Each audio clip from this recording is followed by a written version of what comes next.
آج کا دور چونکہ دجالی دور ہے، اس لیے اپنے ایمان کی بہت حفاظت کیجیے۔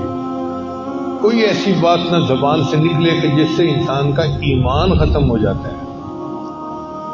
چنانچہ علماء نے کتابوں میں فقرے لکھے ہیں، وہ زبان سے نکل جائیں تو انسان کا ایمان ختم ہو جاتا ہے۔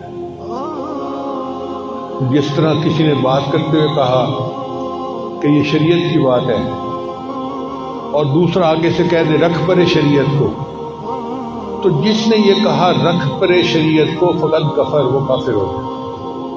اس کو کلمات کفر کہتے ہیں، اور علماء کے پاس بیٹھ کے یہ کلمات کفر کا سیکھنا یہ اہم ہے۔ ایسا نہ ہو کہ ہم کوئی ایسی بات کر جائیں کہ جو کفریہ باتیں ہوں۔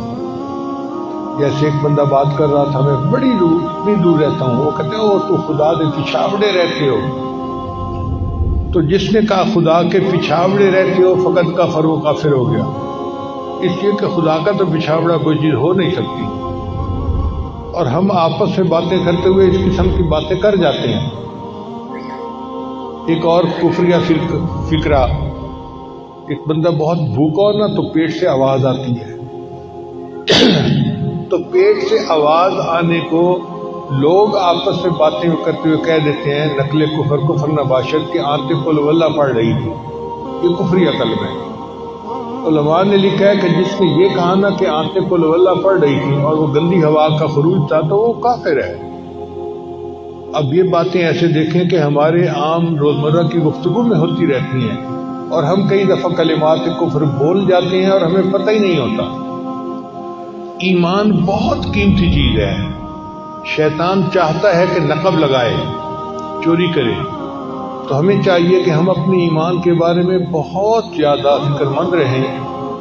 ایک تو کوئی ایسا کلمہ زبان سے نہ کہیں، نمبر 1۔ نمبر 2، کفر کے پروپیگنڈے کی وجہ سے اپنے آپ کو ہم کمزور نہ سمجھیں کہ جی میں شرمندہ ہوں، میں مسلمان ہوں۔ نہیں بھائی، ہم خوش ہیں کہ ہم مسلمان ہیں۔